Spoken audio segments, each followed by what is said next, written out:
नमस्कार। भाग्योदय विचार प्रवाह श्रृंखला की 200 कड़ियों की ओर हम बढ़ चले।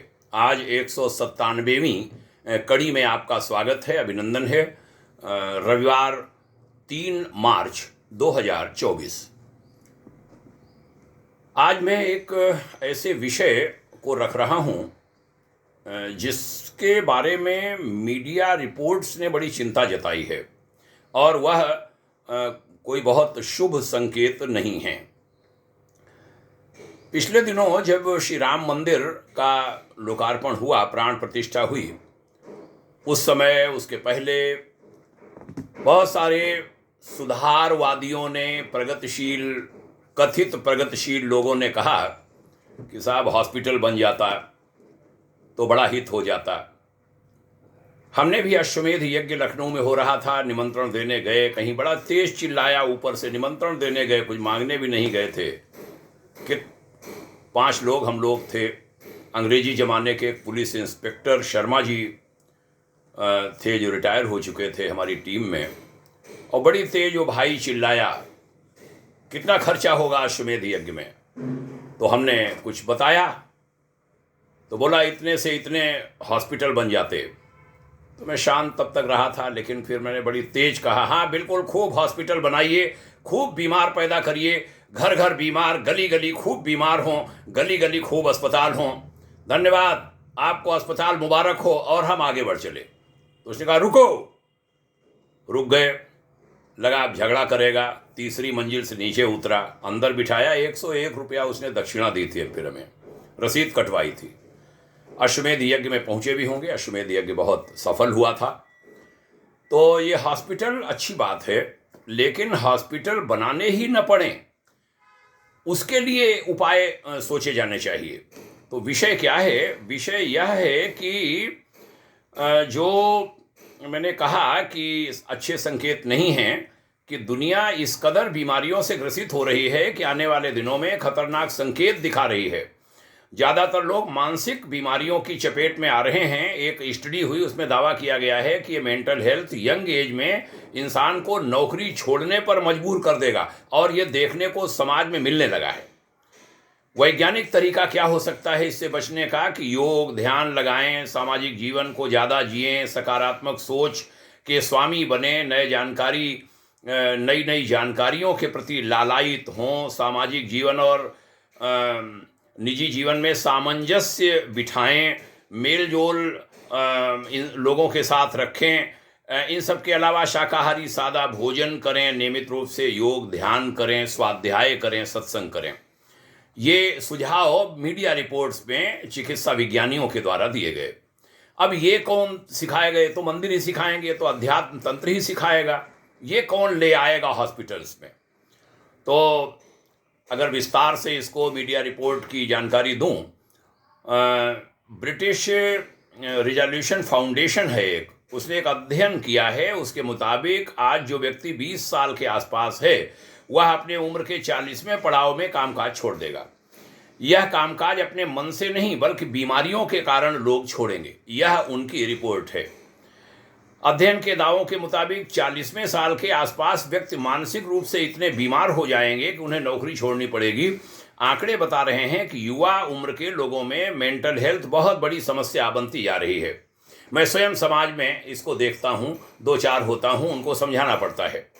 दावा किया गया कि वर्ष 2023 में 20 युवाओं में से एक ने नौकरी या पढ़ाई बीच में छोड़ दी, क्योंकि उनका स्वास्थ्य इस कदर खराब हो गया कि काम करने की आदत से बाहर हो गए वह। यह रुझान शिक्षा पर भी नकारात्मक असर डाल रहा है। वहीं इसका सबसे ज़्यादा असर कम पैसा कमाने वाले लोगों पर दिखलाई देता है, या वे लोग जो बेरोजगार हैं उनके लिए और मुसीबतें खड़ी होंगी।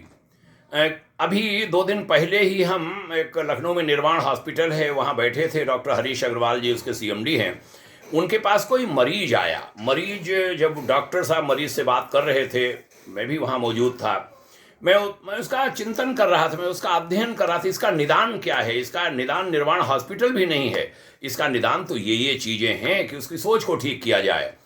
बाद में जब वो बाहर चला गया, उसके साथ के लोगों ने कहा नहीं साहब ये करेगा नहीं। नौजवान आदमी, बहुत ज़्यादा 35 साल का, बोले मर जाएगा 2-4-5 साल में। यह स्थितियाँ हो रही हैं। हालिया रुझानों में पाया गया कि 18 से 24 साल के 34% युवा 2021 और 22 में किसी न किसी तरह के मेंटल हेल्थ के शिकार थे, बीमारियों के। इनमें एंजाइटी, डिप्रेशन, बाइपोलर डिसऑर्डर सबसे आम बात थी। इसकी पुष्टि इस बात से हो रही है कि 2021 और 22 में ही 18 से 24 साल के 5 लाख युवा एंटी डिप्रेशन की गोलियां ले रहे हैं, ये भारत की रिपोर्ट कह रही है। ये सारे आंकड़े इस ओर की ओर इशारा करते हैं कि युवा 40 साल की उम्र तक आते आते इन बीमारियों की वजह से काम करने की अपनी क्षमता को ही खो देंगे।